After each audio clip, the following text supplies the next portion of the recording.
The fighting between the Colombian government and the FARC was the longest armed conflict in the Western Hemisphere, lasting over 50 years.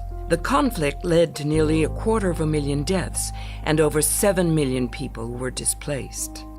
Women were one of the groups that suffered the most. These 50 years of armed conflict have been very difficult. Women are one of the populations that have suffered the most because they have been used as a weapon. They have suffered very tough acts in terms of sexual abuse, disappearances, and threats. Girls were victims of sexual violence in the armed conflict at age 8, 10, 12, 14. A sus 8, 10, 12, 14 años. They suffered loss that I think is irrecoverable. It's the loss of childhood. Se cercenó la infancia de esas niñas. The road to peace was long. In many peace processes, women are excluded and gender issues are relegated to the sidelines. But Colombia was an exception. At first, it wasn't considered to be so important for us women to be on the inside and working on the process of agreements.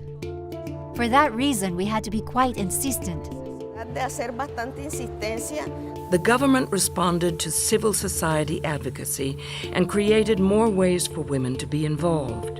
Women were included at the negotiating table. Women participated as negotiators, both from the government and from the FARC. Women also were experts of the peace process. They had their own subcommittee, which we supported as UN Women. And women from both sides of the divide actually worked together. Women served as advocates by speaking to hundreds of women around the country and holding summits to make sure women's voices were heard.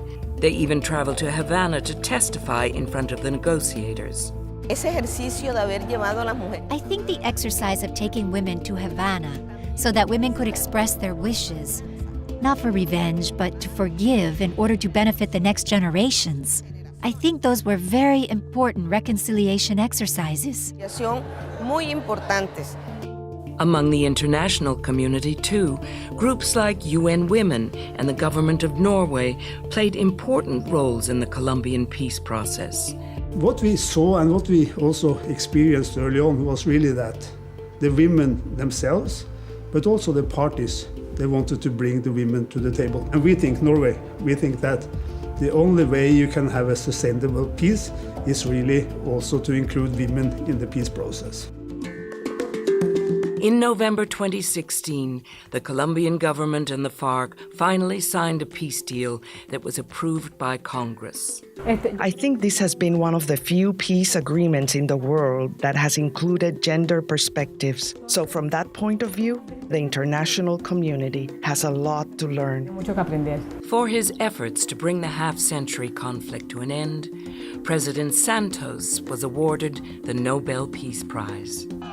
Now, Colombia must work to implement the peace agreement. 60 years of armed conflict, that's considerable. And we still have the strength and the hope to keep working with each other.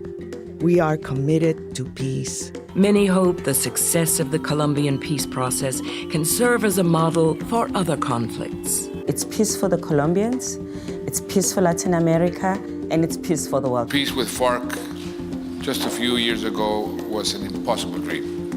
And today we have it. This could happen in every conflict, and I hope it does.